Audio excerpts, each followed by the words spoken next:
nilai.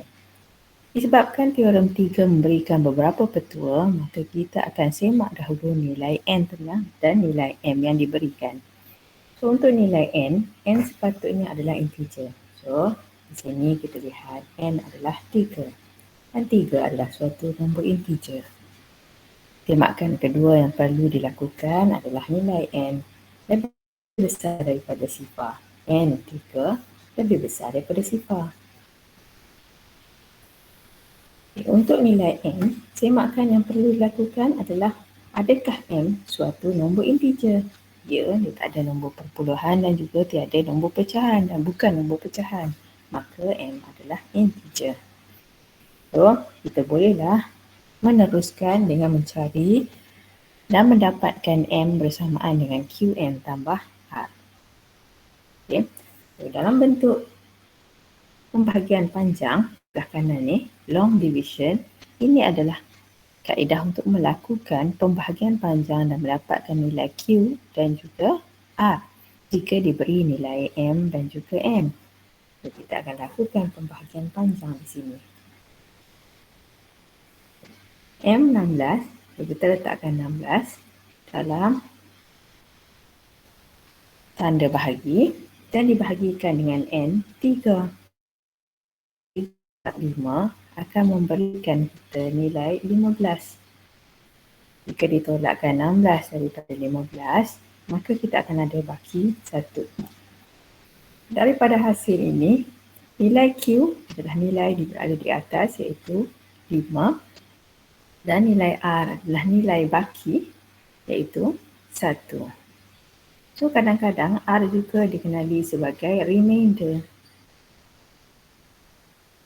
baki dan Q quotient. Okay. So, dalam menulis jawapan, kita perlu tulis jawapan dalam bentuk M sama dengan QN tambah R. So, kita tuliskan kembali apa sahaja nilai yang kita ada. 16 sekarang boleh dituliskan dengan unik sebagai pendaraban Q. 5 didarabkan dengan N. 3 ditambahkan dengan baki 1. So, di sini titik ini bukanlah membawa maksud perpuluhan. Titik ini membawa maksud darab. Dalam tajuk ini, semua titik adalah dianggap membawa maksud darab. Kita tengok contoh yang kedua. Okey.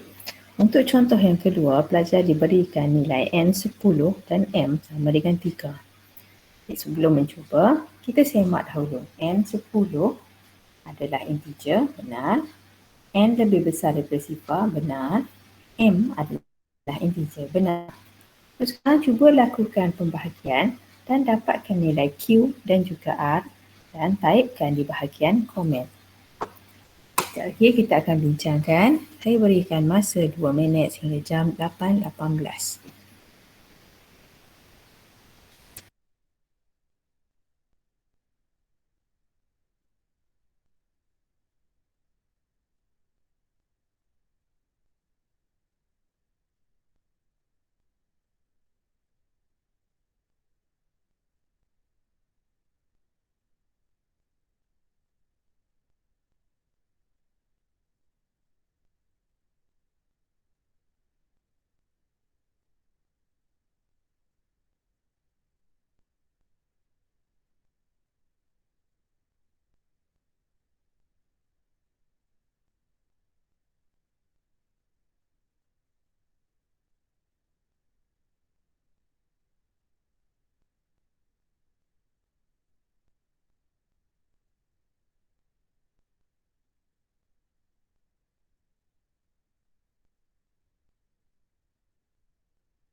Okey, sekarang sudah jam 8.18.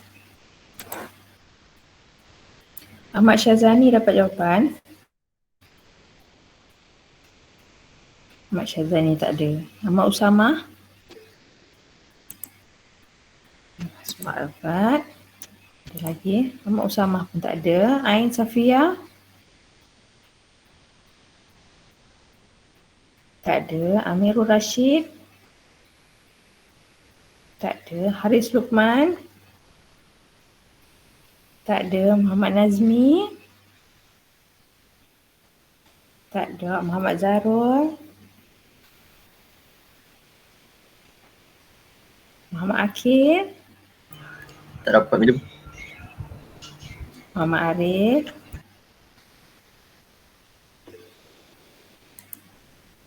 Q.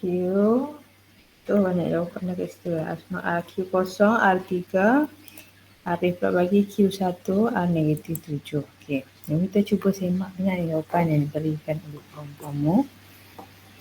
Yang pertama, kita lakukan pembahagian panjang. So, apa yang kita perlu bahagikan? Kita perlu bahagikan nilai 10 M3. Kita perlu bahagikan 3 dan 10. Okey, 10 darab kosong, kosong, tolakkan. 3 tolak kosong, kita akan dapat baki 3. Q adalah kosong dan R adalah 3. Sekali lagi, jawapan ditulis dalam bentuk M adalah Q darab dengan N tambah dengan R. So, M kita adalah 3, bersamaan dengan Q, kosong, darab dengan N, 10, tambah dengan R, 3. Okey, dapat jawapan tu bagus. Yang tak dapat jawapan boleh cuba lagi. Soalan yang ada dalam final ya. Terus seterusnya, kita tengok pula teorem nombor 3. Teorem nombor 3 dia nyatakan setiap nombor integer positif boleh ditulis sebagai hasil darab kuasa nombor tersebut.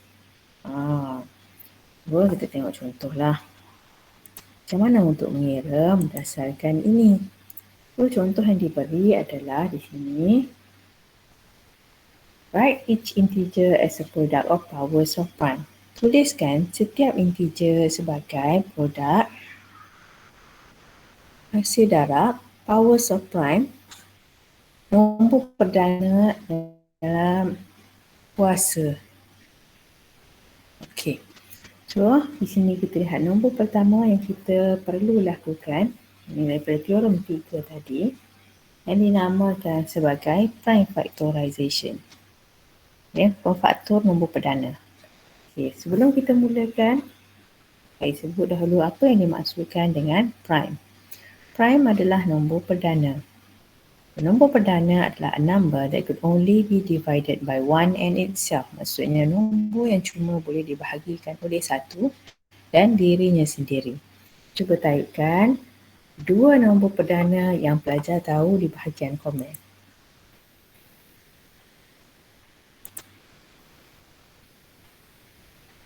Nanti kat mana tadi tu? 2 dengan 3. Haris Lukman kata 11. Okey. Faiz kata 23. Asma kata 5, 7. Usamah kata 2, 3. Betul.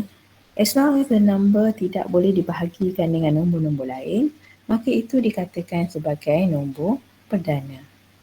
Okay. So, nombor perdana yang paling kecil genap adalah 2, ganjil adalah 3. Ada senarai, banyaklah senarai nombor perdana yang ada dalam senarai nombor yang kita ada. So, pelajar boleh pilih yang mana yang bersesuaian. So, for example, 9 ini boleh ditulis sebagai hasil darab dua nombor perdana, iaitu 3 dan 3. So, didapati di sini 3 adalah nombor perdana dan 3 ni juga adalah nombor perdana prime. Therefore, we can write 9 nak tulis sebagai powers of prime.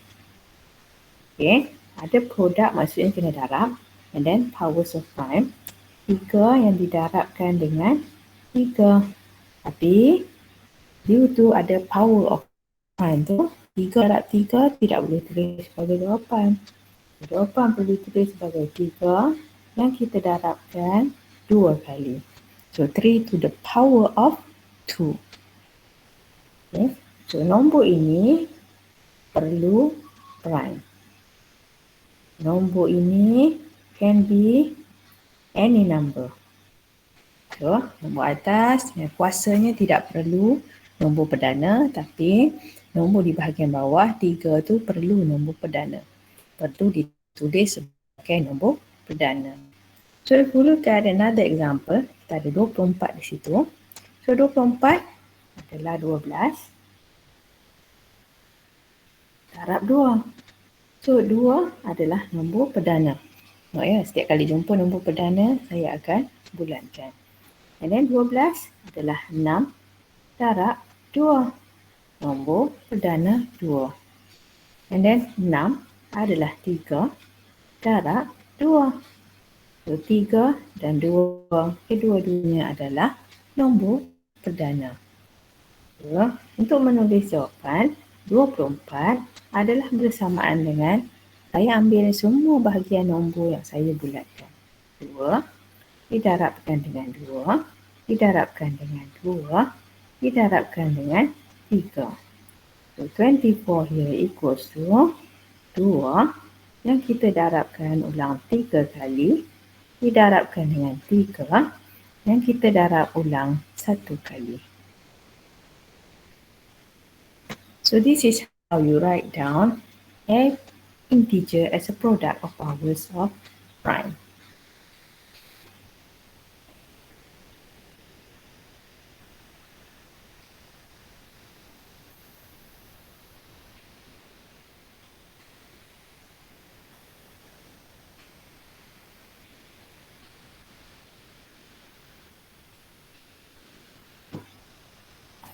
Now you try. Okay. The first one adalah tuliskan dahulu 12. Soalan utamanya adalah mencari GCD menggunakan product of powers of prime. Okay, sebelum kita teruskan dengan mencari GCD, senaraikan dahulu macam mana untuk mendapatkan 12 dengan menggunakan product of powers of prime. Langkah pertama.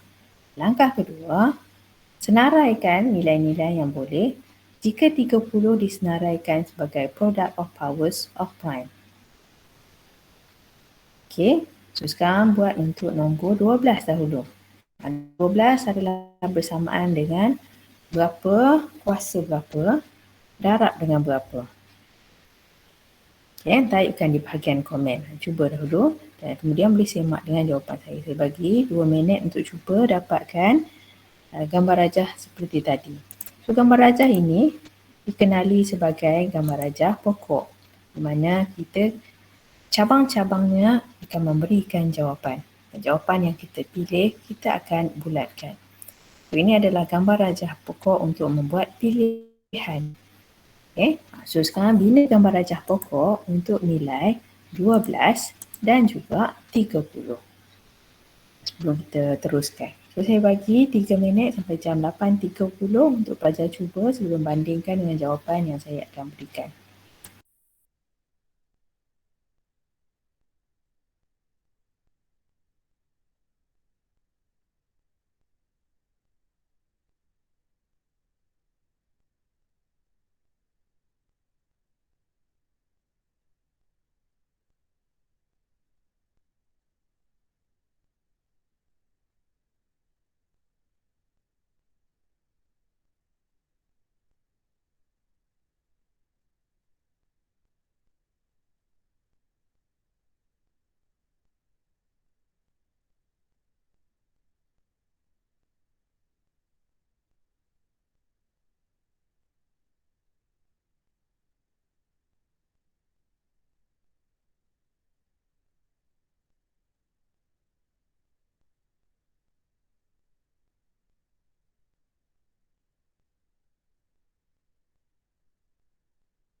Okey, so ada satu jawapan di situ yang cuba Asma. So tak apa, kita tengok dulu sama ada jawapan diberikan oleh Asma. Zarul cuba 12, 2 kuasa 2 darab 3, 12, 2 kuasa 2 darab 3, kuasa 1. Kita tengok macam mana dia orang dapat jawapan begitu. So untuk 12, okay, mula kita tulis nombor 12 dan kita cari 12 adalah bersamaan dengan 6 yang didarabkan dengan 2. 2 adalah nombor perdana, maka bulatkan. 6 adalah hasil didapati daripada hasil darab 3 dan 2. Kedua 3 dan 2 adalah nombor perdana. Maka kita boleh tulis 12 sebagai hasil darab 2 darab 2 darab 3 ataupun as a product of powers of prime will equal to 2 yang diulang 2 kali didarabkan dengan 3 yang diulang sekali. Okay? Betul lah tu jawapan berikan tu. So the second one is 30. 30 adalah bersamaan dengan 10 darab dengan 3. 10 darab dengan 3. 3 adalah nombor perdana. 10 adalah hasil darab 5 dan 2. Kedua-dua nombor yang dipilih adalah nombor perdana. So by right, we can write 30 as a product of 2 times 3 times 5. Saya memilih untuk menulis mengikut susunan menaik in ascending order. So disebabkan kesemua nombor yang berada dalam senarai yang didapati daripada pengiraan 30 cuma berulang sekali, maka kita boleh tuliskan dia menggunakan 2 to the power of 1 times 3 to the power of 1 times 5 to the power of 1. Okay, now we have both values, iaitu nilai untuk 12 dan nilai untuk 30.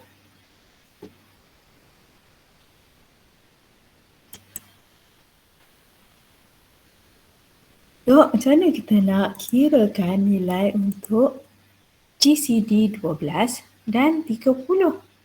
Itu kita lakukan dalam langkah yang seterusnya. So, sekarang ingat 12 adalah bersamaan dengan, ini kita kembali daripada langkah 1. 12 boleh ditulis sebagai 2 kuasa 2 darab dengan 3 kuasa 1. Dan daripada langkah 2, 30 boleh ditulis sebagai 2 kuasa 1 darab 3 kuasa 1 darab 5 kuasa 1. So untuk kemudahan nilai yang tiada, kita perlu tuliskan juga. Okay.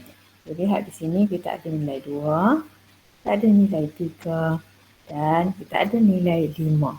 So, kita perlu tuliskan juga pasangan untuk 5 di bahagian atas. Sekiranya nombor tersebut tiada, maka kita darabkan dengan 5 to the power of 0 kalau dia tiada. Menunjukkan 5 tiada dalam senarai. Kenapa? Sebab any number to the power of 0 equals to 1. So, 5 kuasa kosong akan memberikan 1. 1 didarabkan dengan jawapan yang telah kita perolehi tadi. Tidak akan mengubah apa-apa nilai. So, untuk mendapatkan nilai GCD, mula-mula kita kena tahu apa itu GCD. GCD adalah greatest common divisor. Kadang-kadang dia juga dikenali sebagai GCF. Greatest terbesar lah, common sepunya divisor. Pembahagi sepunya terbesar. Kadang-kadang GCF faktor sepunya terbesar. So kita nak cari faktor yang boleh didapati dari kedua-dua nombor Dan faktor tersebut mestilah adalah nilai yang paling besar yang mungkin. Oh, macam mana untuk mendapatkannya? Sekiranya kita gunakan nilai daripada step 1 dan step 2 ini. Okay. Untuk menggunakan nilai yang ada, kita perlu tuliskan 2 darab 2 darab 3 jadi 5 32 darab 3 darab 5. So, sebagai hasil darab nombor yang diberi, kaedah pertama adalah kita akan cari nilai yang ada di dalam kedua-dua senarai yang diberi. 12 ada nombor 2, 30 ada nombor 2. Cari lagi nombor yang sama. 3 ada dalam nombor 12, 30 juga ada nombor 3. So yang tiada kita abaikan.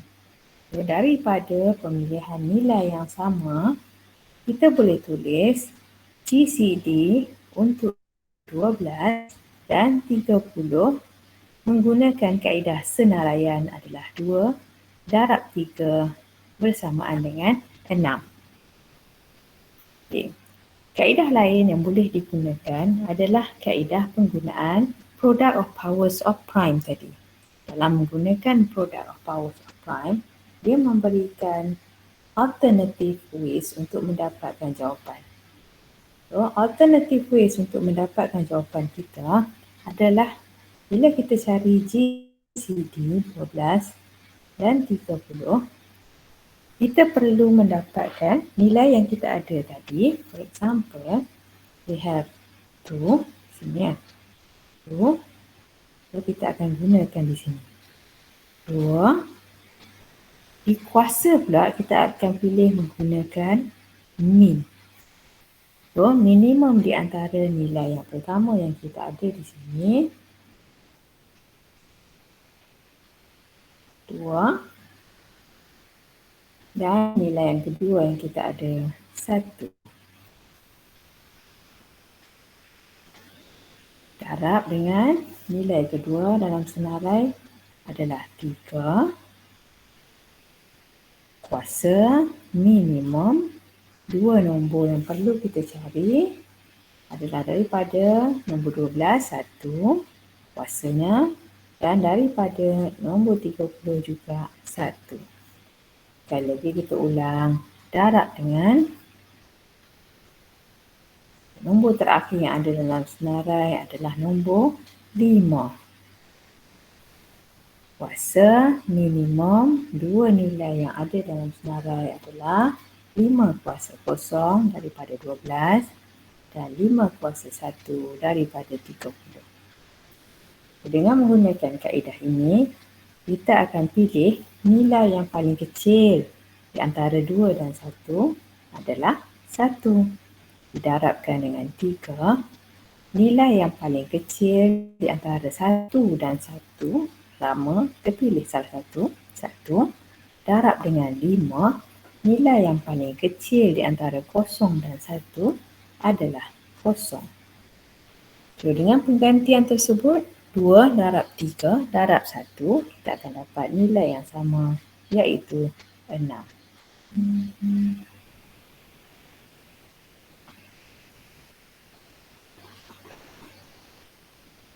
Okay. So, bagaimana pula jika kita hendak lakukan pengiraan dengan lebih cepat? Kita boleh lakukan pengiraan dengan lebih cepat dengan menjalankan pembahagian secara serentak. Kita dah belajar tadi, kita lakukan pembahagian. So, kita akan tunjukkan macam mana untuk lakukan pembahagian secara serentak. So, dalam melakukan pembahagian secara serentak, kita akan bahagikan. Kita bahagi dengan apa? Kita cari suatu nombor yang boleh membahagikan 12 dan 30. Dan nombor tersebut mesti adalah prime numbers. Apa maksud prime numbers? Nombor perdana saja yang boleh dituliskan di sini sebagai jawapan atau nombor yang membahagikan.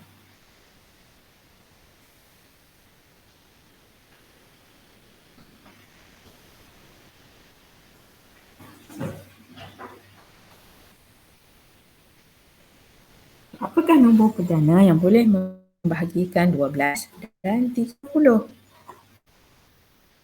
Nombor perdana yang boleh membahagikan 12 dan 30. Okay. Ada yang bagi jawapan 2, ada yang bagi jawapan.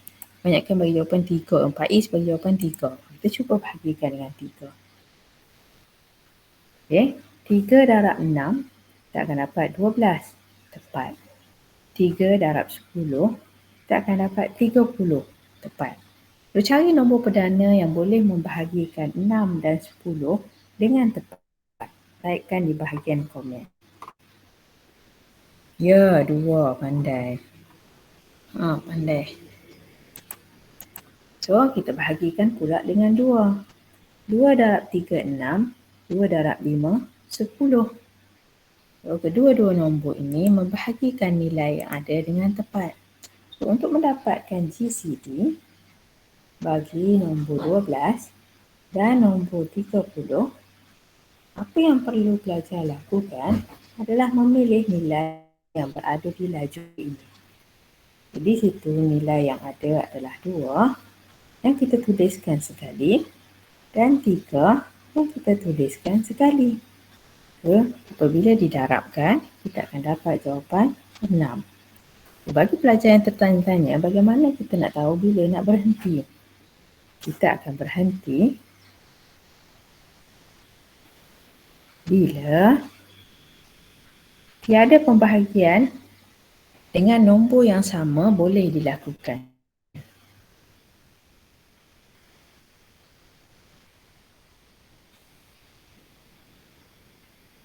Divide both.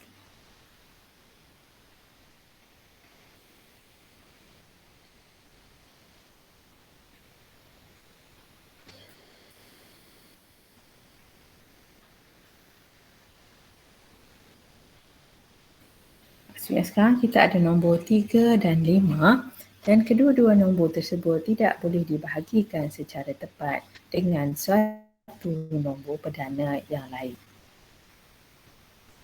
Madam, Ya. yang 12 tu bukan Tengah bawah dia typekan. 4 ke? Type di bahagian komen boleh? Boleh.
Kita tengok soalan Asma ya. Yang 6 tu bukan 4 ke? 3 dalam 4, 12. 3. 3. Oh, betul. Sekejap ya. Betul kan?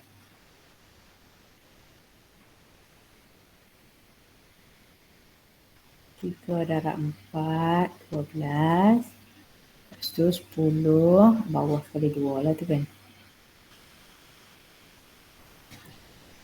2 darab 2, 4 dengan 2 darab 5. Okey. Okay, terima kasih ya. So, bahagikan dengan tepat. Boleh guna kalkulator untuk bahagian ini. Cuma dia kena buat secara berasingan lah setiap satu ya. Okay. So, seterusnya, selepas daripada kita dah lakukan pembahagian untuk dapat GCD, kita juga perlu mengetahui bagaimana untuk mendapatkan LCM. LCM adalah kembar untuk GCD. Kalau GCD adalah greatest common divisor, LCM adalah least common multiply. So, least common multiply adalah gandaan sepunya, tapi dalam gandaan sepunya kita cari nilai yang paling kecil, least paling kecil. Gandaan banyak, kita cari yang paling kecil saja daripada gandaan yang mungkin. Macam mana pula nak dapatkan LCM setelah kita belajar GCD tadi? So, kita tahu daripada penerapan tadi, LCM adalah nombor untuk 12, kita ambil daripada nombor yang kita bina tadi, 2 kuasa 2, darab 3 kuasa 1, darab 5 kuasa 0. Dan 30 adalah 2 kuasa 1, darab dengan 3 kuasa 1, darab dengan 5 kuasa 1. Okey, ni semua nombor yang ada tadi. Sama je. So, kalau kaedah penyenaraian dan kaedah pembahagian, pembahagian lah terus. Ini paling cepat sekali. So, 12 dengan 30. Kita lakukan pembahagian tadi. Okay. Kalau kita mula dengan 2 tadi kan. 2 darab 6, 12. 2 darab 15, 30. So, kita bahagikan dengan 3 pula. 3 darab 3, 6. 3 darab 5, 3 darab 3, 6. 3 darab 2, 6. 3 darab 5, 15. So, kita dapat nilai yang sama. Ini bahagian sini, semua nombornya adalah prime. Which is good. Tapi untuk mendapatkan jawapan bagi LCM, kita tak ambil jawapan di sebelah kiri saja. Untuk LCM, kita ambil jawapan semua ni yang berwarna hijau. Okey, kita cuba semak dengan kaedah alternatif. Kaedah alternatif gunakan tadi product of powers of prime. Kita akan tulis LCM bagi nilai yang kita ada iaitu 12 dan 30 adalah bersamaan dengan nombor pertama yang kita ada 2. Kita tukar minimum jadi maksimum 2 dan 1. Darabkan. Nombor yang kedua yang kita ada 3. So, 3 maksimum 1 dan 1. Darabkan dengan nombor yang terakhir yang kita ada iaitu 5. So, 5 maksimum 0 dan 1. So bila kita cari nilai maksimum, akan saya beri jawapan sebelah sini lah ya. Kita akan dapat jawapan dia 2 to the power of 2 maksimum darab dengan 3 to the power of 1 darab dengan 5 to the power of 1. Which is sama macam nilai yang ada di sini. 2 yang kita ulang 2 kali. 2 dan 2.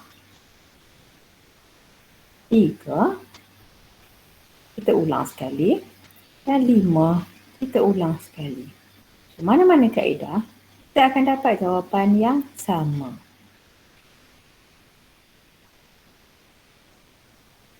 So boleh pilih kaedah yang lebih selesa digunakan, sama ada gunakan maksimum, minimum atau gunakan pembahagian. Tapi biasanya bila soalan kata use the prime factorization method, kena gunakan yang maksimum, minimum ni lah.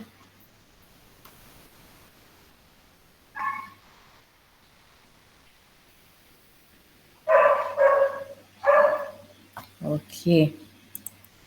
So yang ini tambahan, nanti boleh tengok je. Yang ni untuk degree. Okey. So sekejap saya buka untuk diploma tambahan lanjutan dia.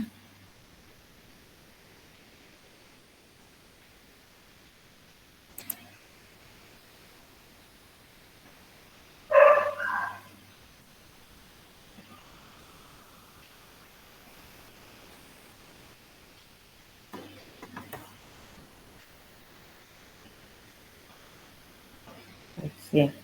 So habislah bahagian menulis kembali nombor dalam bentuk M tambah dengan QN tambah dengan R. So, bahagian yang seterusnya, di bawah tajuk yang sama, kita akan mencari number base conversion. Ini yang lebih menarik untuk belajar ya.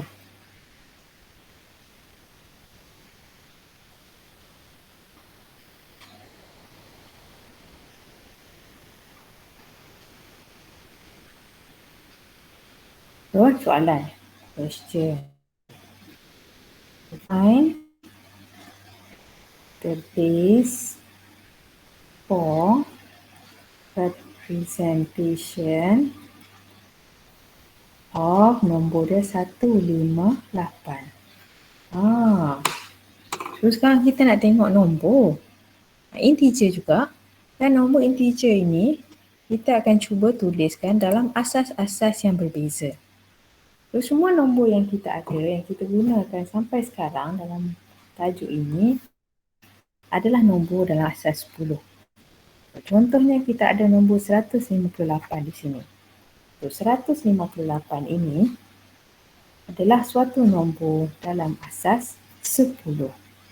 So 158 is the number and 10 here is the base. Okay. Dengan kaedah yang sama, kita boleh tuliskan kembali nombor ini dalam sebarang asas. So let's say for example 158 adalah nombor. Kita boleh juga tulis dia sebagai suatu nombor dalam asas 9. Maka setiap kali kita tukarkan nombor, nilai untuk nombor tersebut dalam asas R original atau asas 10 akan berbeza. So kita akan lihat macam mana untuk lakukan penukaran tersebut. Okay, kita mulakan dengan contoh ini. Find the base for representation of 158.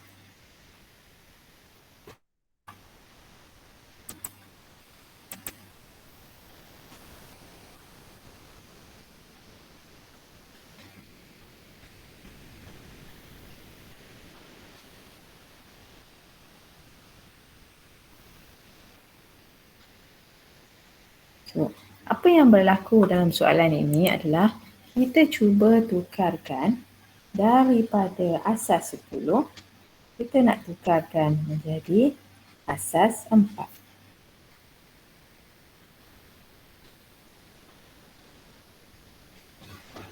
Kita akan lakukan pembahagian. So, sekiranya kita nak tukar ke asas 4, kita akan bahagikan dengan 4. Kita ambil nombor yang kita perlukan, 158. Kita bahagikan dengan asas yang baru iaitu 4. Okay, sekarang saya bagi masa untuk pelajar cari kalkulator. Okay, kita akan kira bersama-sama. Kalau ada kalkulator, pergi cari dan letakkan di sebelah. Saya akan tanya nilai untuk 158 bahagi 4 sekejap lagi. Okay, saya bagi 2 minit untuk mencari kalkulator jap.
Sekarang cari tekan 158 bahagi dengan 4 dan typekan di bahagian komen tu berapa nilai yang pelajar dapat.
Okey, so 39.5. Boleh kita bahagikan 158 dibahagikan dengan 4, pelajar akan dapat 39.5. Betul. So, untuk menulis jawapan di sini, kita cuma akan tuliskan 39 sahaja. Jadi bahagian belakang ni, perpuluhan 5 tu menunjukkan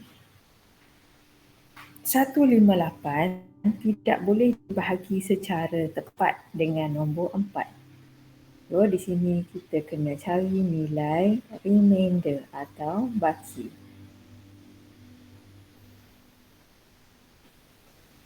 So, untuk mendapatkan nilai baki tadi, kita perlu mendarabkan. 39 didarabkan dengan 4.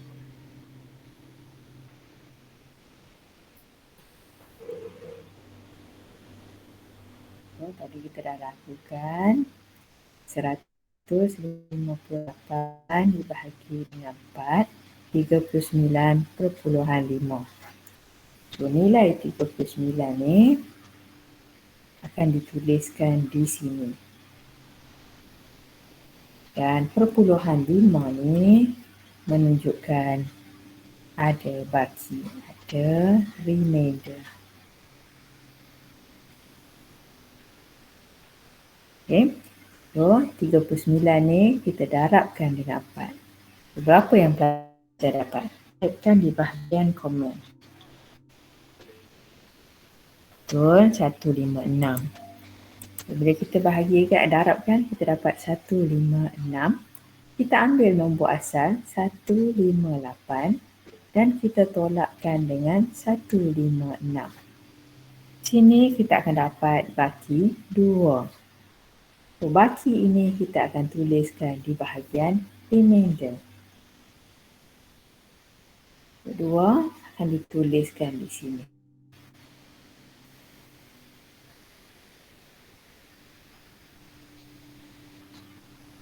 Sekarang kita akan ulang langkah ini untuk mendapatkan nilai apabila 39 dibahagi dengan 4.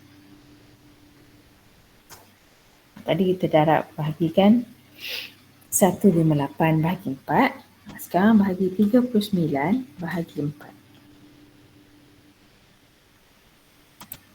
9.75 benar. So, kita ambil nombor di depan dia iaitu 9 dan tuliskan di sini. Kita ulang balik sekali lagi. 9 darab dengan 4, kita akan dapat 36. Kita ambil nombor original 39, tolak 36, kita akan dapat baki 3.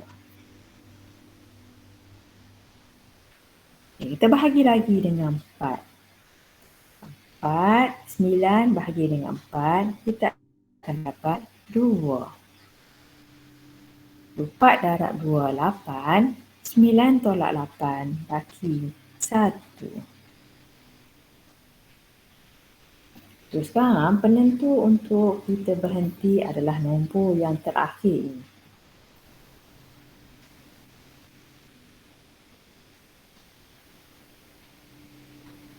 So we stop and this value is smaller than the base. Kita akan berhenti bila nilai ini adalah lebih kecil daripada asas yang kita cari. So 2 lebih kecil daripada 4, maka kita boleh berhenti. Macam mana untuk tulis jawapan dia? So, jawapan untuk nombor ini, lihat ya. Kita akan mulakan daripada bawah dan kita bergerak ke atas. Sekali lagi, jawapan dia dari bawah bergerak ke atas. So, nombor di bawah yang pertama, 2. Nombor kedua, 1. Nombor ketiga, 3. Nombor keempat, 2. So, 2, 1, 3, 2. Dan kita tuliskan asasnya iaitu 4.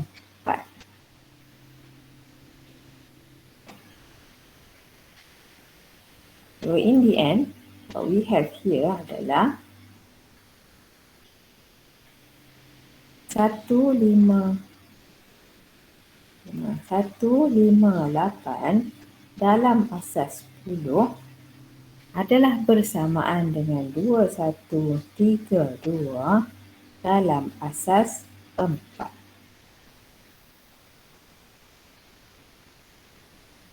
So ini adalah contoh penukaran asas.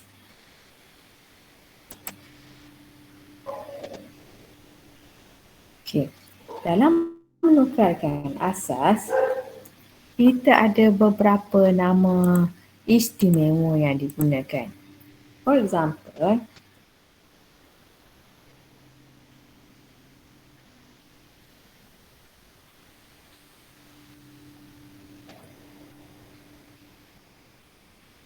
asas 10, the special name is decimal.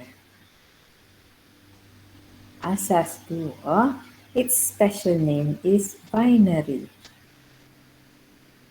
Asas 8, its special name is octal.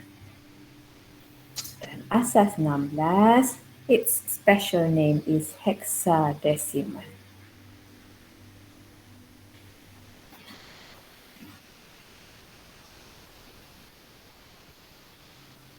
Okay. Now we are going to try to change another. We are going to do another example atau another exercise here. Let's say the question adalah change 8 to the power 8 in base 10 into a binary number.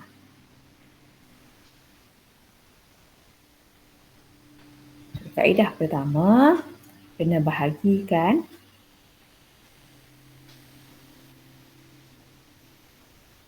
with 2.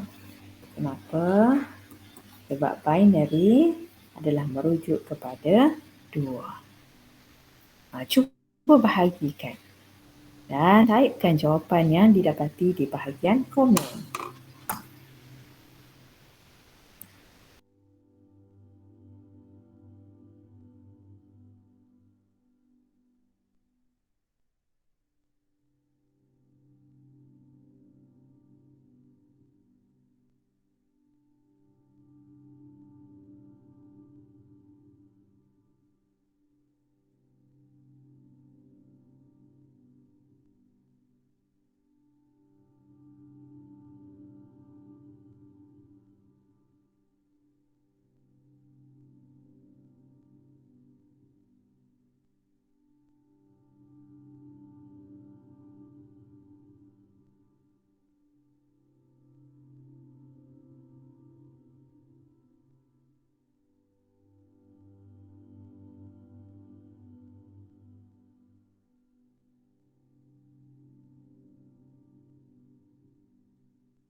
kita ada nombor dalam asas 2. Bagaimana kita nak tukarkan nombor tersebut dalam nombor asas 10 kembali?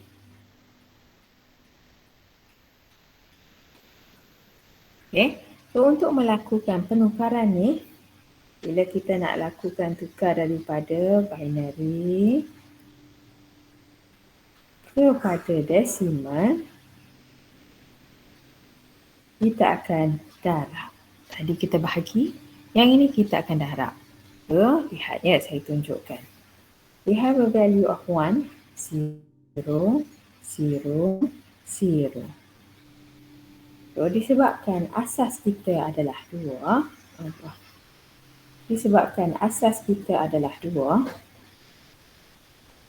so we will be multiplying with 2. So 2, 2, 2, 2. From the back, we're going to start with the value 0 to the power of 0, 2 to the power of 1, 2 to the power of 2, and 2 to the power of 3. Untuk memudahkan, we change this. So, kira dulu, 2 to the power of 0 equals to 1, 2 to the power of 1 equals to 2, 2 to the power of 2 equals to 4, 2 to the power of 3 equals to 8. And then we multiply, darabkan. So apa yang kita darabkan? Ya, kita darabkan nombor ini dengan nombor ini. Nombor ini dengan nombor ini. Nombor ini dengan nombor ini. Nombor ini dengan nombor ini. Hasilnya kita akan tambahkan. Apa yang kita tambah? 1 yang didarabkan dengan 8, tambah dengan 0 yang didarabkan dengan 4, tambah 0 yang didarabkan dengan 2, tambah 0 yang didarabkan dengan 1. So di bahagian bawah ni, kita akan nilaikan.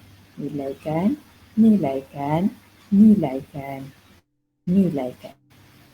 What will happen adalah bila kita nilaikan, we are going to get the value of 1 darab 8, 8, 0 darab 4, 0, 0 darab 2, 0, 0 darab 1, 0.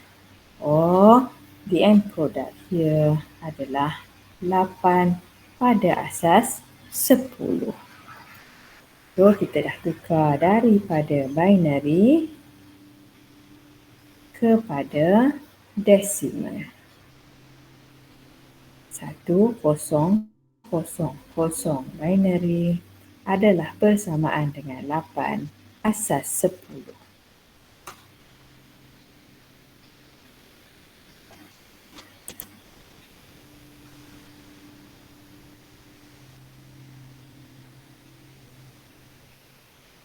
Okay, so I'm going to stop here for today. Kita akan sambung esok dengan tutorial. Kita akan buat latihan sikit dalam bahagian tutorial tu. So, tutorial akan dijalankan serentak untuk semua kelas dan sebabnya saya nak ajar sikit untuk hexadesimal. So, kita akan buat serentak dari jam 8.30 hingga 9.30 esok. Sekejap lagi saya letak dalam grup WhatsApp tu. Takut siapa tertinggal, selalu kita buat 9.10 kan. Nanti saya ada meeting pukul 10. So kita buat 8.30, 9.30 lah. Kalau ada soalan pun saya sempat jawab lagi. Okay, untuk semua. So pukul 8 tak ada, semua akan masuk pukul 8.30, 9.30. Saya akan ajar untuk tengok hexadesimal. Saya tak ajar lagi yang hexadesimal, dia special sikit. Dan kita akan terus buat tutorial sekali. Okay. Nak kena tulis ke? Saya tulis kat sini ke? Saya tulis dalam grup lah nanti dah. Tulis kat sini pun ada yang tak dapat ke? Okay. Sekejap lagi yang masuk untuk dengar je. Sebab kelas pagi ada yang masuk untuk dengar je pun ada juga. Dia tak salin apa-apa, nanti dia salin kemudian. Masuk je.